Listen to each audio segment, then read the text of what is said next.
What's up, everybody? We are back. John Delarose here. Delarose.com. That's DELARROZ.com. I am an independent comic creator and an award-winning author, and I have a bunch of links in the description below. If you like what I'm saying, please support the channel, support our art, as we're trying to just establish ourselves and, of course, cover some cool indie stuff. This is God Country by Donny Cates. This is his own creator-owned property, and this is a book which I believe got picked up for a TV series. I don't know if it's actually going to happen. We'll see. Very interesting story. This is kind of the one that put him on the map, from what I understand.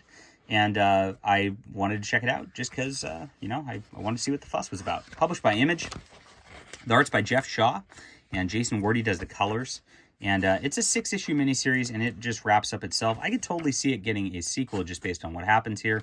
But here it is. You get this like cinematic style art. What I like about the art is, other than the splash pages, like this artist actually uses gutters the whole time, which is unusual for modern comics. They like to put all the way full bleed stuff this at this point in modern comics. And so this is really clean layouts, and it makes it really easy to read. And I like that. I wish comics would do that more often. So the art's really solid. I really do like the design. It's very indie in a lot of ways. But classic in a lot of ways too. The colors are kind of on the muted side, which gives like kind of a dark feel to it. But it works with the story very well all the way around. And so what's happening is this guy's father is like going crazy. He's got Alzheimer's, and like there's this big storm happening, like with a tornado and all that. And so all this bad stuff's happening, and this like giant sword shows up, and it's magical, and I guess it's a god or something like that. And it attaches itself to his father-in-law. And so, and here's some cool monster designs. These are, that's pretty cool indie art right there. You can't ask for much more than that for a monster. And the sword kind of cures his Alzheimer's, so it is him. And then the other gods want it back. And so this whole 6-issue series, like, the second one we're kind of meeting the sword and learning what it is. One of the gods like shows up, and it turns out this god's the son of another god who like had the sword, and he wants it back. And so he warns him that there's going to be a lot of problems coming. It's some nice foreshadowing for some later stuff. And then there's a lot of family dynamic through here too. I like the family dynamic a lot. It makes it very interesting and makes me actually care about this book quite a bit. Like I said, I really love the art. That really helps too, of course, all the way through here.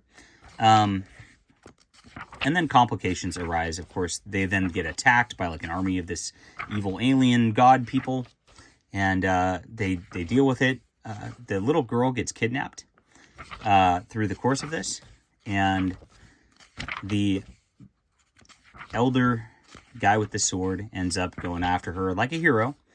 And then he meets his like ex-wife in a vision who died. And it's just a lot of family dynamic, and that feels good. Glad there's not like a divorced couple, and all that. It feels nice when you watch things about family like this. And this is why things like this resonate. Fantastic Four resonates too.